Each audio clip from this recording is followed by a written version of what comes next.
In a secluded valley nestled between towering mountains, there lay a place locals whispered about, in hushed tones, a place they called the Haunted Hollow. It was said that once the sun dipped below the horizon, strange things emerged from the depths of the valley, haunting the dreams of those who dared to venture near. One moonless night, Mia, a young photographer with a penchant for the macabre, decided to explore the legends surrounding the Haunted Hollow. Armed with nothing but her camera and a heart filled with curiosity, she set out to capture the eerie beauty of the valley.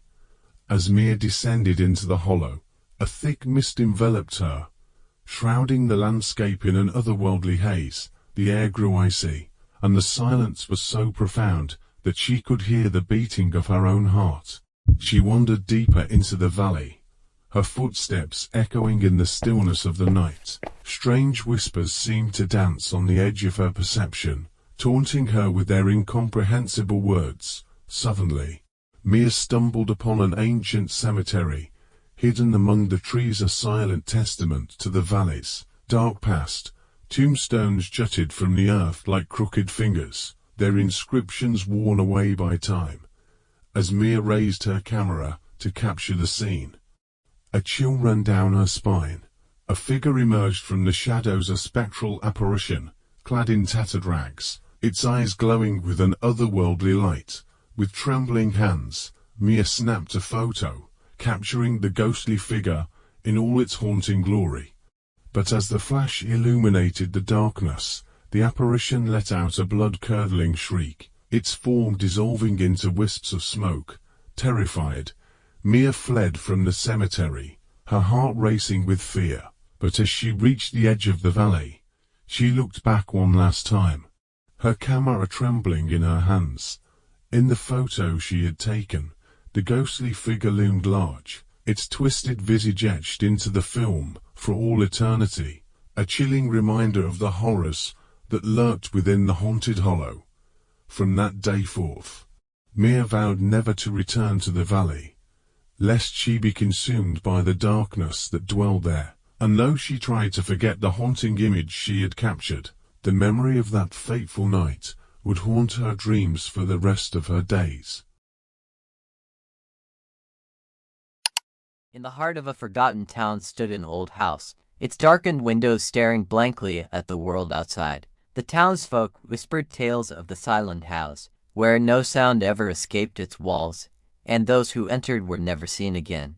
Curiosity outweighed fear for a group of teenagers one fateful night. Determined to unravel the mysteries of the silent house, they gathered outside its weathered door, their hearts pounding with anticipation. As they crossed the threshold, an eerie silence enveloped them, swallowing their voices whole. The air was thick with a palpable sense of dread as they explored the dimly lit corridors, the floorboards creaking beneath their feet. Rooms lay frozen in time, their furnishings draped in dusty cobwebs, a haunting reminder of lives long forgotten. But as they ventured deeper into the house, they felt an unseen presence watching their every move, its gaze piercing through the darkness. Suddenly, a door slammed shut behind them, trapping them in the suffocating embrace of the silent house. Panic surged through their veins as they searched for an escape, but the house seemed to shift and twist, its layout ever-changing, leading them deeper into its labyrinthine depths. Time lost its meaning as they wandered through endless hallways, their minds unraveling with each passing moment. Shadows danced along the walls, whispering secrets too terrible to comprehend.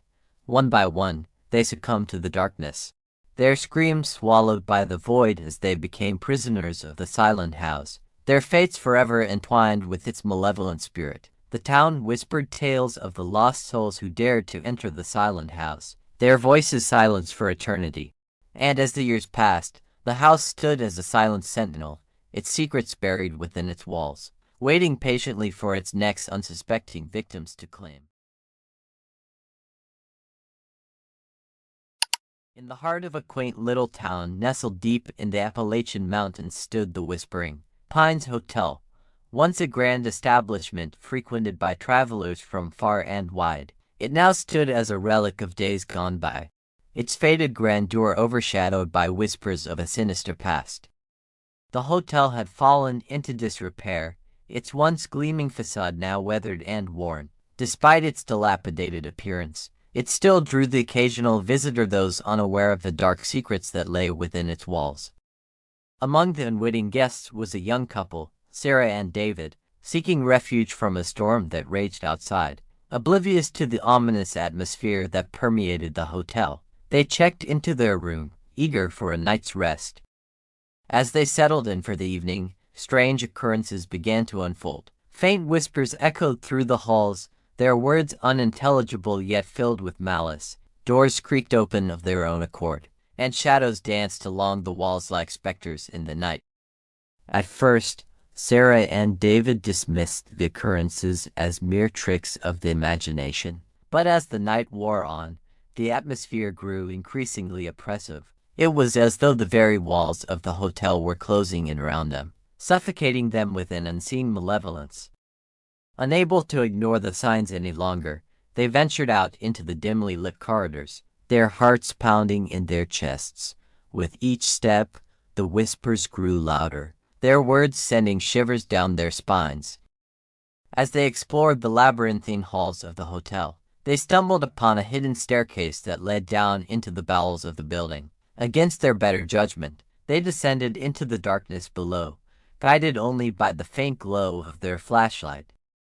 What they found in the depths of Whispering Pines Hotel was beyond their worst nightmares. A twisted labyrinth of forgotten rooms and hidden passages, each more sinister than the last. It was as though the hotel itself was alive, a malevolent entity that hungered for their souls. Desperate to escape the nightmare that surrounded them, Sarah and David raced back towards the surface, their footsteps echoing through the empty corridors. But the hotel would not release its grip so easily, and they soon found themselves trapped in a maze of darkness from which there was no escape. As they wandered the halls in search of an exit, they were tormented by visions of the hotel's sordid past, of the souls that had perished within its walls, their restless spirits doomed to wander for all eternity. In the end, Sarah and David were never seen again, their fate forever intertwined with that of Whispering Pines Hotel.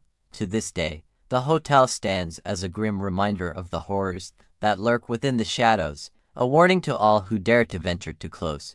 For once you enter the darkness, there may be no coming back. It was a moonless night in Ravenwood, the kind of night where even the bravest souls hesitate to tread.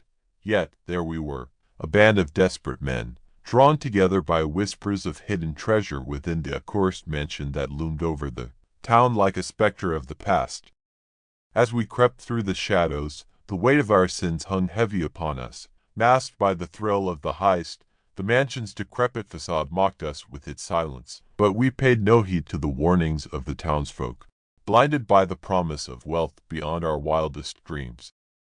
With each step, the air grew colder, and the darkness seemed to seep into our very souls. Yet, we pressed on, driven by the insatiable hunger for riches that gnawed at our hearts like a relentless beast. As we plundered the mansion's treasures, a sense of unease crept over us like a suffocating fog. Whispers echoed through the halls, and shadows danced in the corners of our vision, taunting us with their elusiveness. But it was in the grand hall that our descent into madness truly began. There, amidst the gleaming jewels and gold, we beheld a figure cloaked in darkness, its eyes burning with an otherworldly fire. I cannot describe the terror that gripped my heart as the specter unleashed its wrath upon us. Shadows twisted and writhed, consuming us with their icy embrace, and as I watched my comrades fall, their screams echoing in the darkness, I knew that we had awakened something ancient and malevolent. I fled into the night, haunted by the memory of what we had unleashed. The weight of my sins bears down upon me like a burden too heavy to bear, and I know that I can never escape the shadows of remorse that stalk me wherever I go. So heed my warning, my friends, and beware the lure of greed, for in the darkness lies a darkness far greater than any treasure could ever be. I can still feel the chill creeping down my spine, even as I sit here, trying to piece together what happened that fateful night. It's like a nightmare that refuses to fade, haunting every corner of my mind, But maybe if I write it down, if I put the words on paper, it'll help me make sense of it all. So here it goes. It was a typical evening, or so I thought. The wind whispered through the trees outside, casting eerie shadows across the walls of my old, creaky house. I brushed it off as my imagination running wild, just like always, but deep down, I knew something wasn't right. As I settled into bed, pulling the covers tight around me, a sense of unease washed over me. It felt like I was being watched, like unseen eyes were boring into my soul. I tried to shake it off, telling myself it was just nerves playing tricks on me. But then I heard it, a soft, rhythmic tapping coming from somewhere in the darkness. At first, I tried to ignore it, convincing myself it was just a branch scraping against the window. But the tapping grew louder, more insistent, until it was pounding inside my head. I hesitated, my heart racing as I debated whether to investigate. Part of me wanted to bury myself under the covers and pretend it wasn't happening. But another part, the part fueled by curiosity and fear, urged me to find out what was causing the noise. With trembling hands, I reached for the flashlight on my nightstand. Summoning all the courage I could muster, slowly, cautiously, I made my way through the house, each step echoing in the silence like a drumbeat of impending doom. The tapping led me to the basement door, its rusty hinges groaning in protest as I pushed it open. The air was thick with must and decay, sending a shiver down my spine. I descended the creaky stairs, the beam of my flashlight cutting through the darkness like a knife. And then I saw it, or rather her, a figure huddled in the corner, her back turned to me, her long, tangled hair obscuring her face. She was tapping something against the concrete floor, a slow, methodical rhythm that sent chills down my spine. "Hello," I called out, my voice barely above a whisper, but she didn't respond, didn't even acknowledge my presence. I took a hesitant step forward, my pulse pounding in my ears. And then she turned, her eyes locking onto mine with the look of pure malice. They were empty, soulless, like staring into the abyss itself. I stumbled backward, my heart pounding in my chest as I realized the truth. She wasn't human. She couldn't be. Not with those eyes, those unnaturally long limbs, those twisted features that seemed to defy all logic and reason. I wanted to run, to scream, to escape this nightmare that had become my reality. But before I could even move, she was upon me, her cold, clammy hands wrapping around my throat, squeezing the life out of me.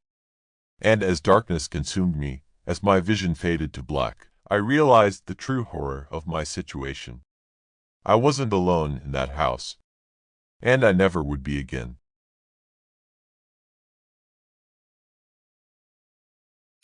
The forest loomed before me, its dense canopy casting a veil of darkness over the winding trail. Every step I took seemed to echo in the eerie silence, the only sound accompanying me being the rustle of leaves underfoot.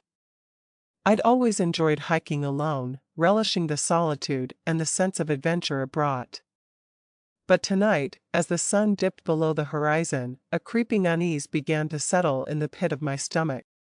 The trail twisted and turned, leading me deeper into the heart of the forest. The trees seemed to lean in closer, their gnarled branches reaching out like skeletal fingers. Shadows danced in the dim light, playing tricks on my mind. I shook my head, trying to dispel the growing sense of paranoia that threatened to consume me. As I trudged onward, a strange sensation washed over me, a feeling of being watched. I glanced nervously over my shoulder, half expecting to see someone or something lurking in the shadows.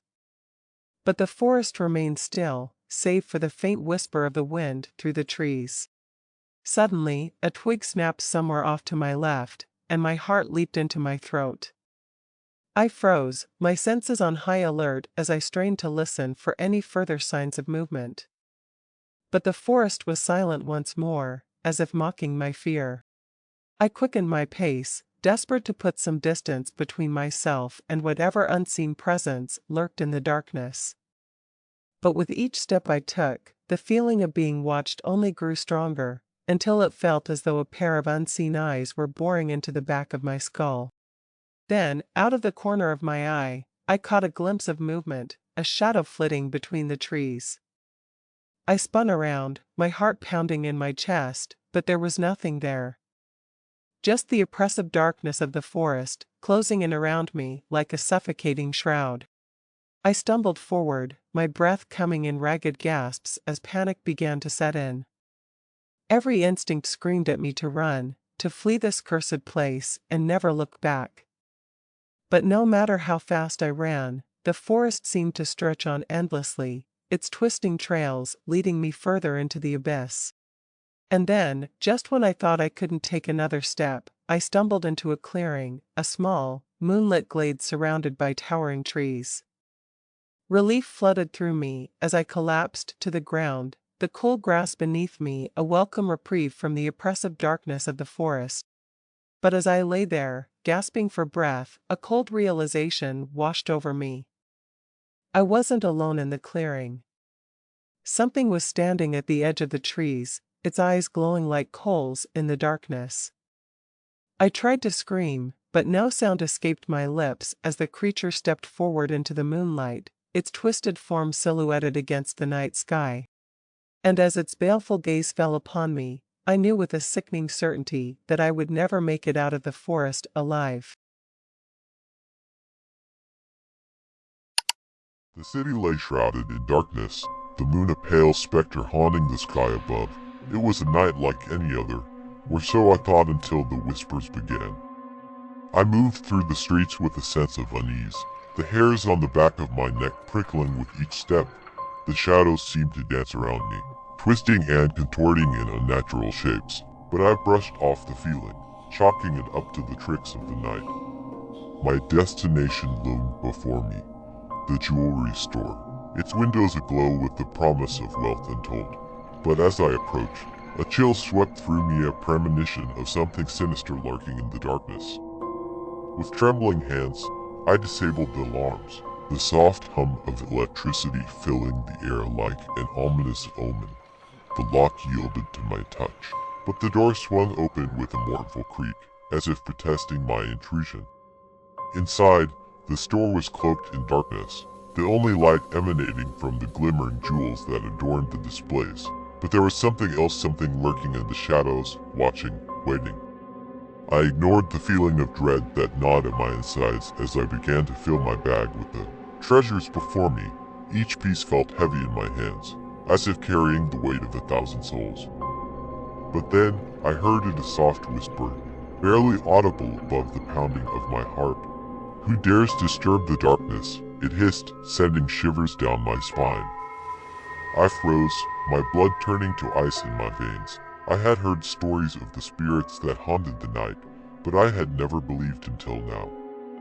With trembling fingers, I reached for the door, desperate to escape the clutches of the unseen terror that lurked within. But it was too late. The shadows had me in their grasp, pulling me deeper into the abyss with each passing moment.